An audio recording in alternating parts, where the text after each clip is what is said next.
Retail theft is causing major headaches for Walmart. Juul Labs has settled thousands of lawsuits, and there's a proposal to separate the FDA's food and drug oversight functions. Welcome to Retail Daily, your quick look at the top headlines from CSP Daily News and Winsight Grocery Business. I'm Heather Lally, Editor-in-Chief of WGB. And I'm CSP Editor-in-Chief Steve Holtz.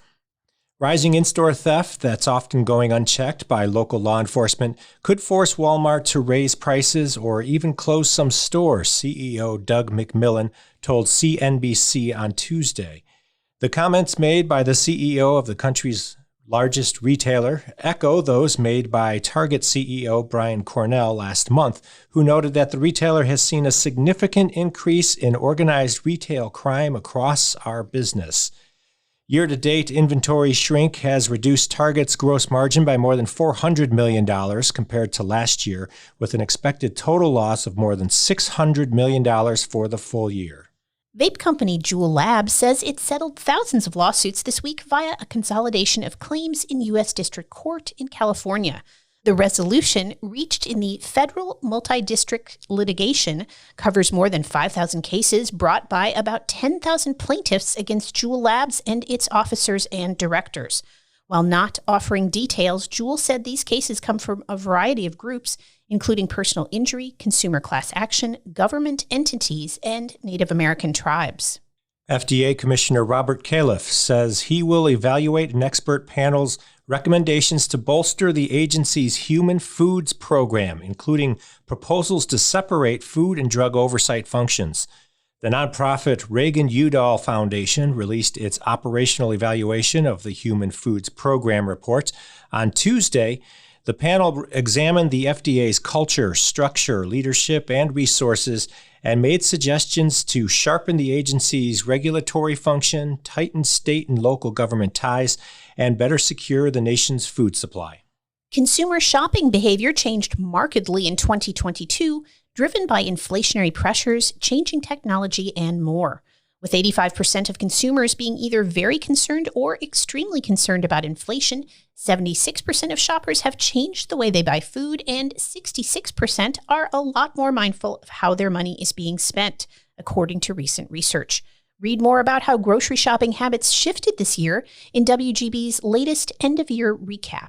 Arco, the parent company of the GPM family of convenience store brands, has agreed to acquire the retail, wholesale, and fleet fueling assets of WTG Fuels Holdings for $140 million. WTG is a Midland, Texas-based C-store operator with 24 company-operated stores under the Uncle's Convenience Stores banner across West Texas. The deal also includes 9 independent dealer locations and 57 proprietary gas card branded fleet fueling card lock sites and 52 private card lock sites.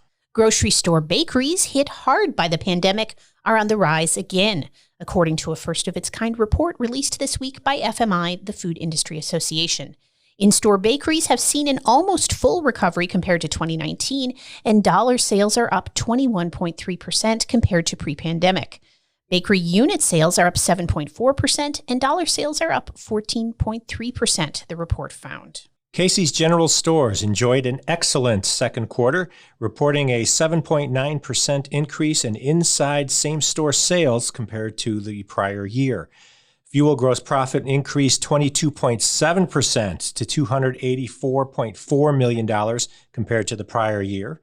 Total inside gross profit increased 8.9% to $504.5 million compared to the prior year.